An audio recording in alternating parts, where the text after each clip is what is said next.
जय हिंद दोस्तों।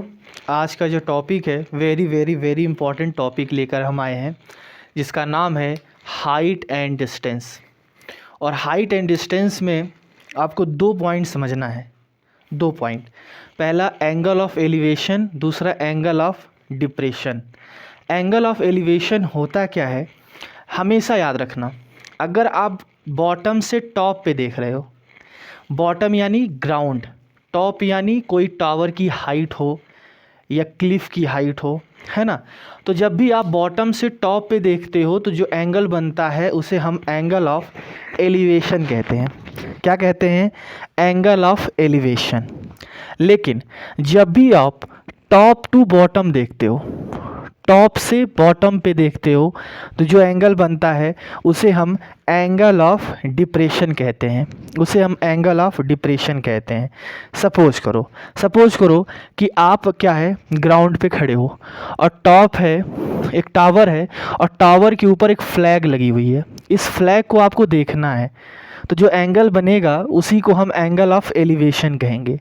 लेकिन अगर आप सपोज करो कि आप टावर पे हो और आपको बोट देखनी है टावर से बॉटम पे, तो जो एंगल बनता है उसी को हम कहते हैं एंगल ऑफ डिप्रेशन। क्या कहते हैं? Angle of depression.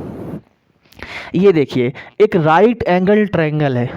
ये एक राइट एंगल ट्रायंगल होता है। राइट एंगल ट्रायंगल मतलब हमेशा सपोज समझिएगा यहाँ पे 90 डिग्री बनेगा। जब भी किसी ट्रायंगल में एक एंगल 90 डिग्री होगा तो हमेशा राइट एंगल ट्रायंगल होता है।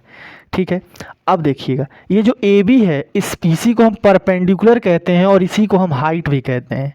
यही हाइट है और यही परपेंडिकुलर है। जो बी सी है इसे हम बेस कहते हैं और जो ए सी है इसे हम हाइपोटेनस कहते हैं। क्लियर है?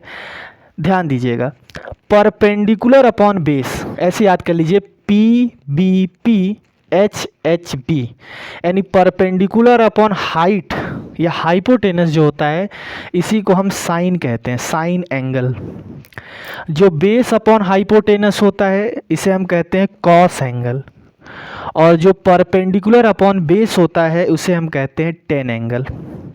यानी परपेंडिकुलर अपॉन बेस, यानी परपेंडिकुलर और बेस का रेशियो जब भी निकालिएगा तो 10 एंगल मिलेगा। 10 30 डिग्री होता है 1/√3, 10 60 डिग्री होती है √3। ठीक है, जब भी आप परपेंडिकुलर और हाइपोटेनस के बीच का रेशियो निकालेंगे, परपेंडिकुलर और हाइपोटेनस का रेशियो जब भी निकालेंगे तो मिलेगा